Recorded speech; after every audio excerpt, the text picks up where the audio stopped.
Chers auditeurs et téléspectateurs de la radio et télévision Tambara, vous pouvez désormais suivre votre chaîne de télévision préférée Tambara sur le satellite BadrSat 7, angle 26 degrés Est, fréquence 11010, polarisation verticale, symbole REC 27500.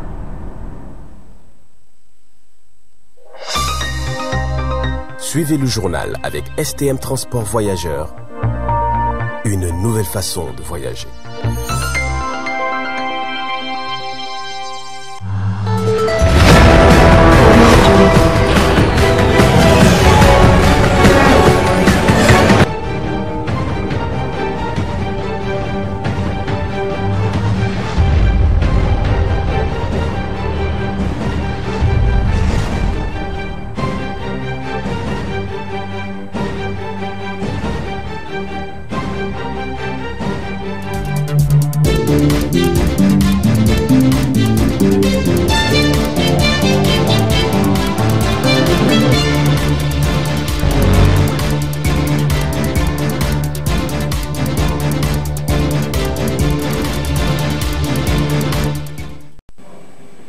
Mesdames et messieurs, bonsoir, bienvenue à cette grande édition de 20h15 sur le miroir de la femme de ce mardi 4 février 2025 que j'ai l'immense plaisir de vous présenter. Alors messieurs, dames, avant de rentrer dans le journal proprement dit, sachez que je recevrai sur ce plateau Madame Boubacar Halimatou Sani.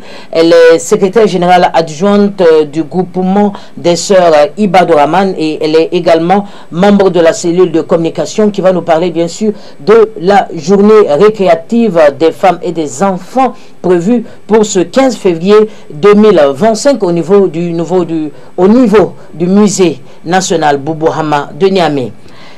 Nous démarrons cette édition. Le foyer Guidam Tambara, un foyer qui œuvre pour l'enseignement des bonnes valeurs, a procédé ce 4 février 2025 à un don de sang au niveau du Centre national de transfusion sanguine. Les temps forts de ce don de sang avec la marraine du centre, Madame Abdulkader Haja Fati. Suivez plutôt.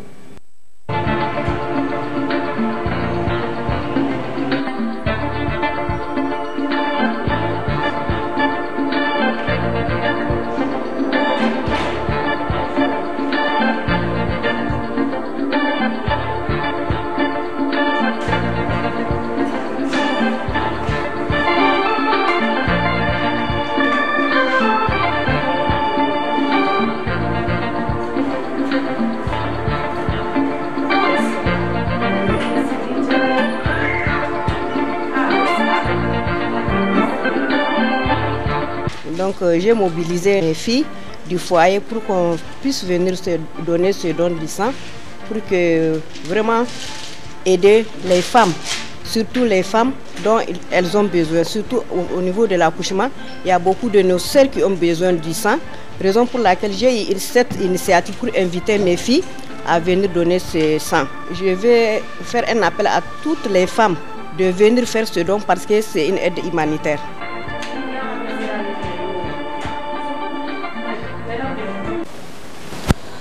Actualité santé à présent, à Tawa, la direction régionale de la santé publique, à travers son directeur général, a fait un bilan de l'année 2024 qui s'est écoulé dans sa région. Les chiffres à l'appui. Je vous invite à suivre M. Abdul Moumouni Abdoulaye DRSP Tawa.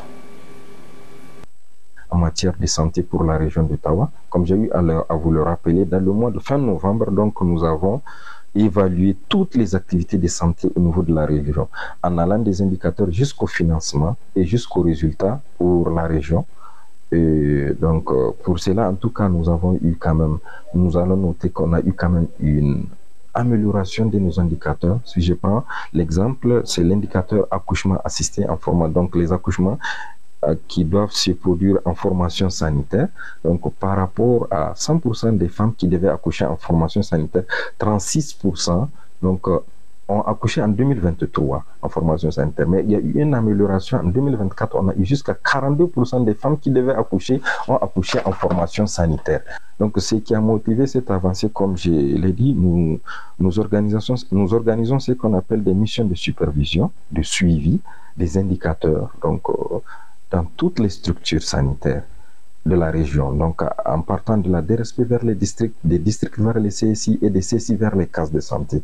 En tout cas, nous avons mis un accent particulier sur cette activité pour que nous puissions, en tout cas, booster les agents de santé à fournir énormément d'efforts, ou en tout cas à donner le meilleur d'eux-mêmes pour qu'on puisse atteindre nos objectifs. Parce que nous nous sommes fixés un objectif au début de l'année 2024 et cet objectif, en tout cas, sur beaucoup des indicateurs, nous l'avons atteint et même pour d'autres, nous l'avons dépassé. Donc, le mot que nous avons à nos agents, d'abord, nous les encourageons, nous les félicitons pour, en tout cas, l'effort qu'ils avaient fourni pour qu'on puisse atteindre ces résultats. Mais, au-delà, donc, l'appel que j'ai à leur endroit, c'est vraiment d'améliorer les prestations dans les formations sanitaires, d'améliorer surtout l'accueil qui constitue un des boulots d'étranglement, en tout cas, pas seulement dans la région du Tawa, mais du point de vue général pour le Niger. Donc, c'est un état de fait et que cet état de fait doit être combattu par nous tous. Les agents de santé d'abord, ce qu'ils doivent se dire, si aujourd'hui je suis dans la position où je suis, je reçois les parents des autres, peut-être que ce ne sont pas mes parents, il faut que je me dise aussi quelque part ailleurs, il y a quelqu'un qui reçoit mes parents. Si je les maltraite, en tout cas, il faut que je me dise que quelqu'un ailleurs peut maltraiter mes parents ou peut mal les accueillir. Donc, nous devons garder ça à l'esprit. Et nous demandons aussi à la population à accompagner les agents de santé, à essayer de comprendre que aussi c'est des êtres humains, on peut les trouver dans des humeurs, mais aussi à la fatigue liée à la charge de travail qui peut aussi impacter sur leur humeur et que nous devons les comprendre ainsi.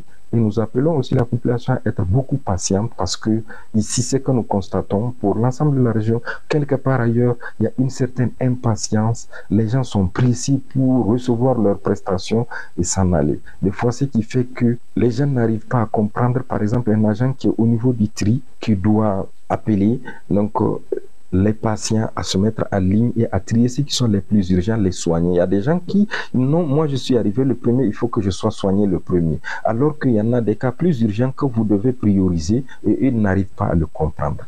Donc, il faut qu'on améliore, c'est vrai, le dialogue, la sensibilisation vis-à-vis de la population pour qu'ils comprennent certaines choses. Donc, la maladie la plus vécue dans la région, c'est surtout le paludisme, pour lequel cette année nous avons enregistré un peu plus d'1,3 million cas avec 1400 décès. Donc vraiment c'est la maladie qui d'ailleurs du point de vue général au Niger fait le plus de dégâts et qui est la plus fréquente.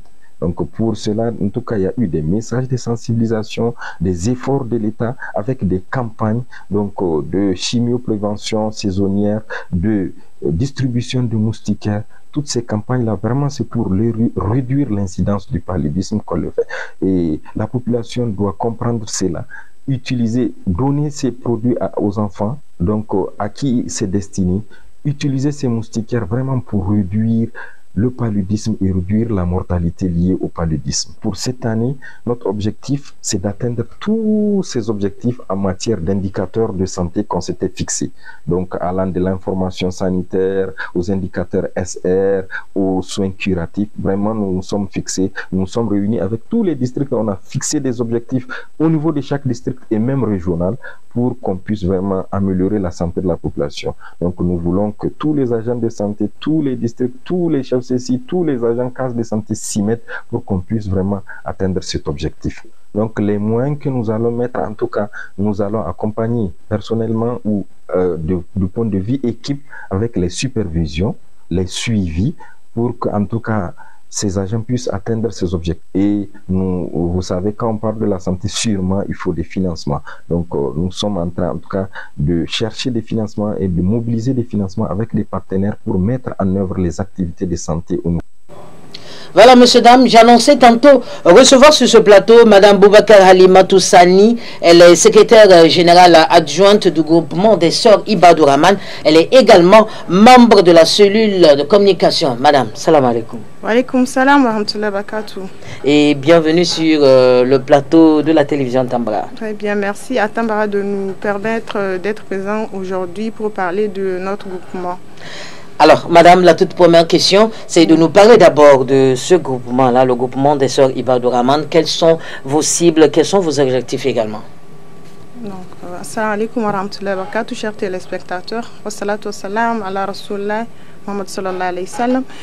Donc, le groupement des sœurs Ibadur Rahman est une association de sœurs islamiques qui se veut être un cadre d'apprentissage et de fraternité et de solidarité, tout ayant comme objectif la formation des jeunes et des femmes, parce que nous disposons d'un foyer féminin. Et au-delà de ça, la première cible, vraiment, c'est les communautés rurales lesquelles nous savons subissent des difficultés d'accès à l'eau dans beaucoup de cas. Donc vraiment, le groupement des sœurs Ibadur Rahman a pour principal objectif de réduire les disparités qui existent au niveau de ces villages-là en permettant l'accès à l'eau potable aux populations les plus démunies. Ok, madame, parlez-nous à présent de cette journée récréative des femmes et des enfants que vous prévoyez d'organiser. C'est le 15 février 2025, n'est-ce pas? Inch'Allah, au niveau du musée national Boubou Hamad du Niamey, Inch'Allah. Donc, ça sera une édition cette année qui va dans la même lancée que celle que nous avons l'habitude de faire. Donc, par la grâce d'Allah, le groupement de sœurs Ibadur Rahman existe depuis 2008. Et nous avons eu pas mal de journées qui ont été organisées. Et chaque année, à la même date pour les fidèles, elles savent que la journée aura lieu et nous invitons les populations à y prendre part, Inch'Allah. Alors, est-ce que c'est payant, l'accès au musée, c'est payant? Oui, l'accès au musée est payant. Ça sera 1000 francs pour les tickets d'entrée. Et sachez que les 1000 francs que vous allez donner comme tickets d'entrée seront collectés pour contribuer aux œuvres que feront le GSI, notamment le fonçage des puits dans les villages en difficulté.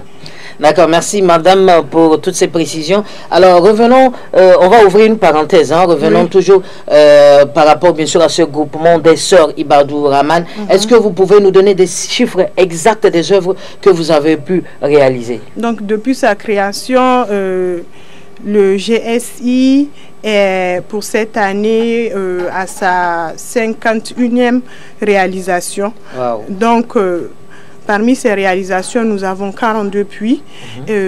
En parlant de puits, beaucoup se diront pourquoi en ce 21e siècle, au lieu d'aller vers les forages ou autres, nous sommes encore en train de faire des puits. Et les puits, c'est vraiment pour faciliter l'accès. Si je dis faciliter, c'est parce que dans certains cadres, en fait, c'est des communautés qui sont vraiment en difficulté d'approvisionnement en eau et qui sont des fois très reculées.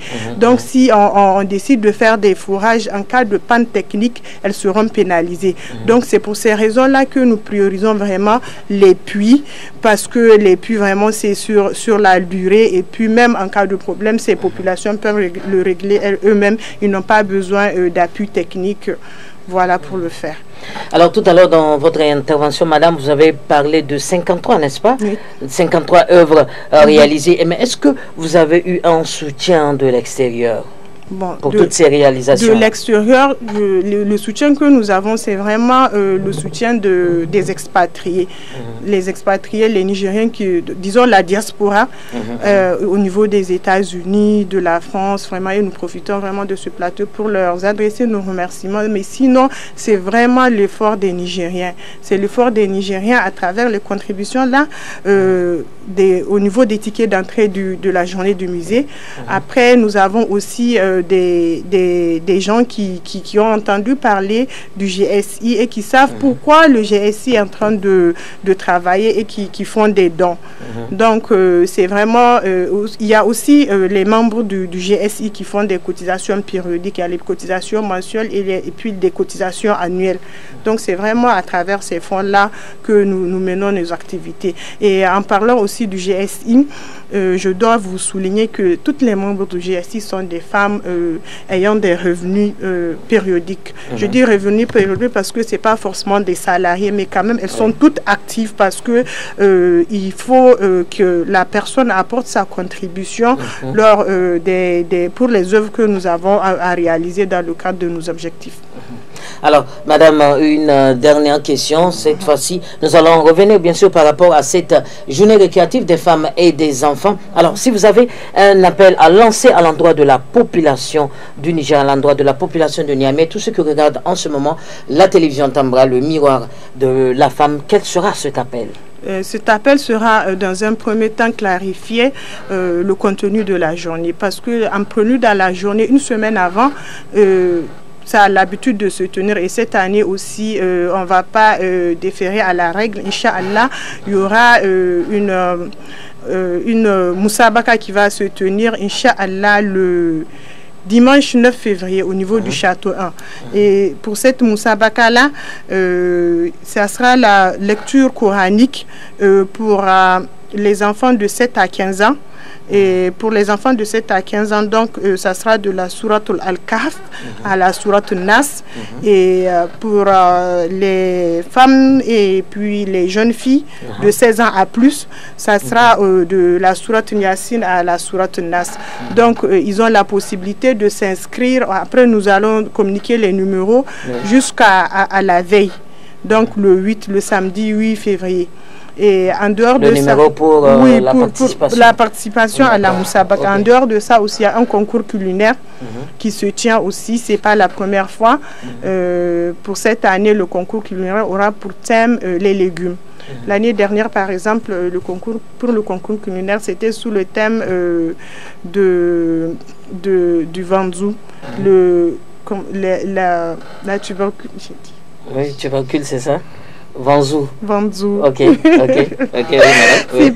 Ok. Alors, merci, madame.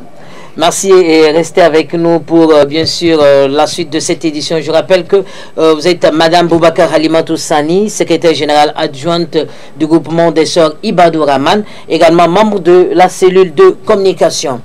Alors, suite de cette édition, juste après le lancement officiel du passeport biométrique commun, les 3 pays de l'Alliance des États du Sahel AES se sont réunis le 31 janvier 2025 à Bamako pour une concertation d'un visa unique dénommé Visa Liptako. Africa 24 pour le reportage. 2 jours après le lancement officiel du passeport biométrique commun de l'Alliance des États du Sahel, le 29 janvier 2025, les experts des 3 pays membres, à savoir le Mali, le Burkina Faso et le Niger, se sont réunis le 31 janvier à Bamako pour une concertation en vue de la mise en place d'un visa communautaire unique, baptisé Visa Liptako. Cette initiative vise, selon l'AES, à harmoniser les politiques de visa des États membres et à faciliter l'entrée des ressortissants non CEDEAO dans cet espace confédéral. Les pères fondateurs de notre confédération ont souverainement décidé d'impulser une nouvelle dynamique à notre organisation commune, désormais centrée sur 3 axes qui sont la diplomatie, la défense et le développement. Dans le cadre de l'opérationnalisation de cette vision, plusieurs rencontres se sont tenues à Bamako en 2024 et ont abouti à des résultats tangibles. Les experts ont planché sur l'examen des systèmes nationaux existants, l'adoption des directives relatives à ce nouveau visa et la conception d'un sticker sécurisé. Selon le ministre malien de la Sécurité et de la Protection civile, le général de division Daoud Ali Mohamedine, cette initiative traduit la volonté de l'AES de renforcer la mobilité dans un esprit de fraternité et de solidarité. Le ministre malien a par ailleurs rappelé que la libre circulation des citoyens des pays membres de la CEDEAO reste garantie. L'instauration des visas communautaires AES devient un enjeu essentiel pour renforcer la coopération dans notre espace confédéral, améliorer la sécurité et faciliter la mobilité des citoyens. Le visa communautaire AES favorisera l'entrée dans les 3 pays de notre confédération des personnes non ressortissantes ainsi que leur libre circulation dans notre espace communautaire. Par ailleurs, la conclusion de cette réunion devrait être soumise au ministre en charge de la sécurité des pays de l'AES pour validation, ouvrant ainsi la voie à une nouvelle étape dans la coopération entre le Burkina Faso, le Mali et le Niger. La suite de l'actualité internationale dans cette édition, les rebelles soutenus par le Rwanda ont laissé un cessez-le-feu pour des raisons humanitaires après avoir plongé la ville dans un chaos sécuritaire où beaucoup ont trouvé la mort et plein de blessés dans les hôpitaux et du centre. Africa News pour le reportage. Les rebelles soutenus par le Rwanda qui ont pris le contrôle de Goma dans l'est de la RDC ont annoncé un cessez-le-feu pour des raisons humanitaires. Le gouvernement congolais n'a pas encore fait de commentaires. Le porte-parole des Nations Unies, Stéphane Dujarric, a fait le point de la situation. Les exactions des rebelles du M23 ont plongé la ville dans un chaos sécuritaire. Les morgues débordent et les camps de déplacés se vident de leurs occupants. La saison des pluies fait craindre le pire, selon l'ONU. Les travailleurs humanitaires expriment de vives préoccupations face à l'aggravation des risques sanitaires alors que la saison des pluies s'intensifie. Des corps de victimes des violences restent dans les rues de Goma, tandis que les morgues sont pleines à craquer et que les hôpitaux et centres de santé sont submergés de blessés. Bien que les efforts de chloration de l'eau soient en cours avec l'aide de partenaires humanitaires, le manque d'eau potable oblige les habitants de Goma à utiliser l'eau non traitée du lac Kivu. La ville de Goma, située au cœur d'une région riche en ressources minières évaluées à des milliards de dollars, reste sous le contrôle des rebelles du M23 qui tentent d'imposer un gouvernorat sans succès pour le moment. La ville est quasi à l'arrêt, l'aéroport ainsi que les écoles, les institutions universitaires demeurent fermées. Les coupures d'eau et d'électricité compliquent la vie quotidienne des habitants de Goma, tandis que certains hôpitaux fonctionnent au ralenti, manquant de médicaments et de personnel. À Washington, à présent, le siège de l'USAID a fermé ses portes après les critiques de Elon Musk qui dénonce l'accord de Donald Trump pour renforcer cette agence supervisant des programmes humanitaires et de sécurité dans plus de 120 pays. Retrouvons une fois de plus Africa News pour le reportage. Le siège de l'USAID à Washington a été fermé. Cette décision intervient après les critiques d'Elon Musk et l'annonce d'un accord avec Donald Trump pour fermer l'agence qui supervise des programmes humanitaires et de sécurité dans 120 pays. Lundi matin, les employés ont reçu l'ordre de ne pas venir au siège. Pendant la nuit, 600 employés ont été verrouillés hors du système informatique. Ceux qui avaient encore accès ont reçu un email annonçant la fermeture des bureaux le 3 février. Enfin, le site web de l'agence a également disparu. Elon Musk a affirmé avoir parlé à Donald Trump et que le président était d'accord pour fermer l'USAID. Elon Musk et certains républicains accusent l'agence de promouvoir des causes progressistes au lieu de se concentrer sur l'aide au développement. Des parlementaires démocrates dénoncent une décision illégale. Selon eux, Donald Trump n'a pas le pouvoir de fermer l'USAID sans l'accord du Congrès. Bouclons cette édition avec ce sport, avec du football féminin. Le samedi 1er février 2025, l'équipe féminine de Havre a affronté celle de Fleury. Le score s'est soldé par 0 but partout. Je vous invite à suivre les moments forts de cette rencontre.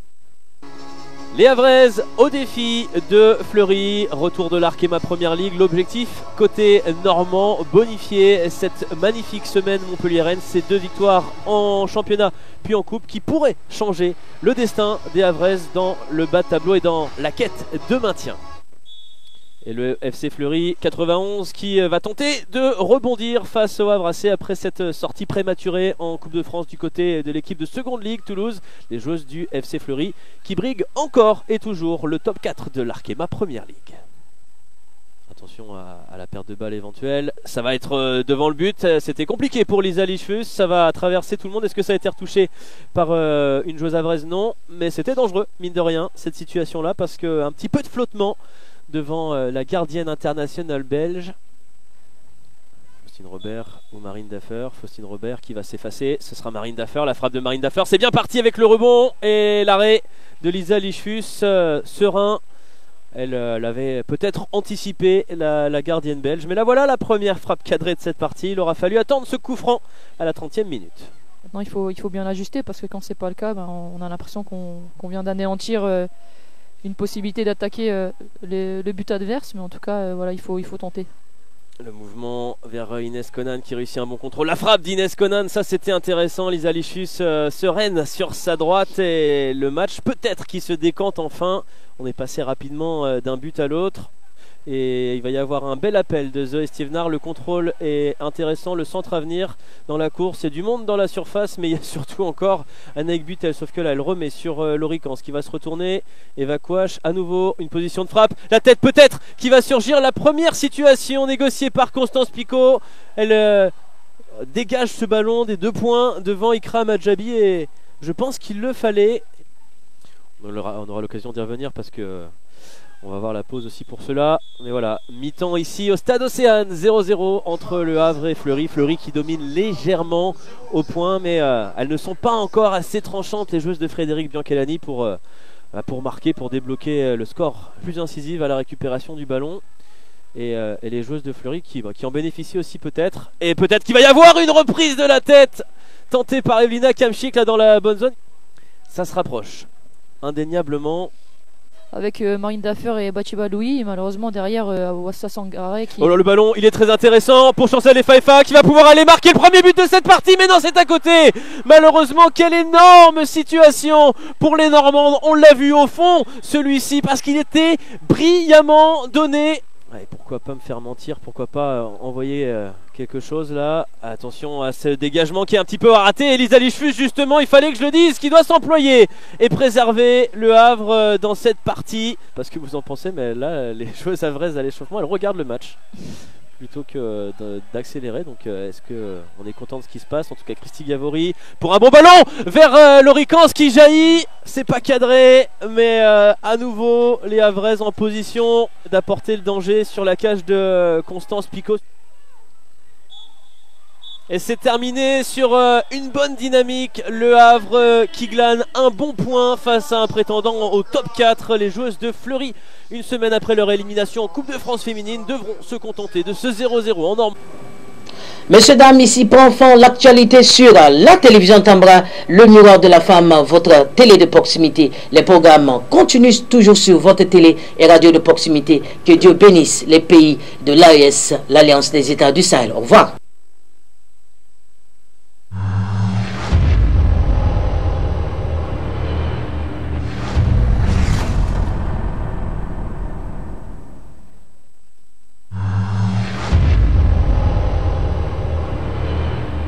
Chers auditeurs et téléspectateurs de la radio et télévision Tambara, vous pouvez désormais suivre votre chaîne de télévision préférée Tambara sur le satellite BadrSat 7, angle 26 degrés Est, fréquence 11010, polarisation verticale, symbole REC 27500.